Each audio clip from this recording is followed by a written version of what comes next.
Greetings. This is Dr. Della Welch again. We're talking about some of the duty rules, and we spoke on the last lecture about an adult trespasser. They have the lowest duty. The landowner has the lowest liability and the lowest duty in this area. A trespasser is anyone on your property without consent. And the landowner is liable for gross misconduct, or he should inspect the property for known dangers and make reasonable inspections. And last time we mentioned about child trespassers, and this is the attractive nuisance doctrine. If you have a man-made thing such as a pond on your land that may attract children, then the landowner can be liable for children trespassers. And then now we look at licensees. These would be like salesmen who are on your property for their own purposes. You need to warn of hidden dangers.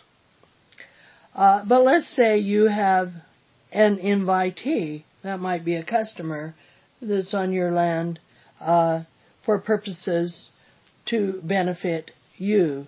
And in this case, you need to use reasonable care. One thing in California, if any of you are practicing California, there is a case of Roland, R-O-L-A-N-D, versus Christian, which does away with the trespassers and the licensee and the invitee rules, and just says that all people on your property must be such that they are given reasonable care. So that would be the landowner-occupier rules. Now let's speak more about physicians. A big area of liability is malpractice, where a doctor performs below the standard of care. If he is a general practitioner, he is held to the community standard. He must act reasonable as the doctors in the community. If he's a specialist, such as an OB-GYN, then he is held to a national standard. And one area that's often tested is informed consent. If there is a test to test for high blood pressure, but unfortunately one of the risks is that your kidneys may be damaged, the person has to be informed of any known risk. So looking at the various tort areas, in negligence, you balance what's the utility and also the benefit of the particular rule, and then look at the burden of the rule. Let's say a city has a park, and it has a flower bed on top of a hill, and they could put up a rail for about maybe $50 so someone doesn't fall over the hill. Well, what would be the benefit of that? People wouldn't be injured and so forth.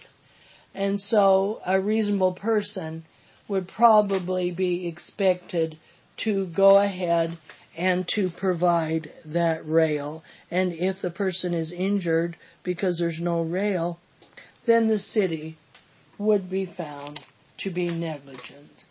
So by way of review, there's the specific general duty rule where you look at the utility and the risk and what would a reasonable person do.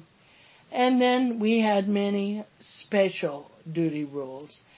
If there's a special relationship, such as a teacher-student, well, then the teacher has to act reasonable. And then we went through the physician, the landowner-occupier, the rescuer rules, and the landowner-occupier rules. And then you look, was there a breach? Was there a breach of that duty?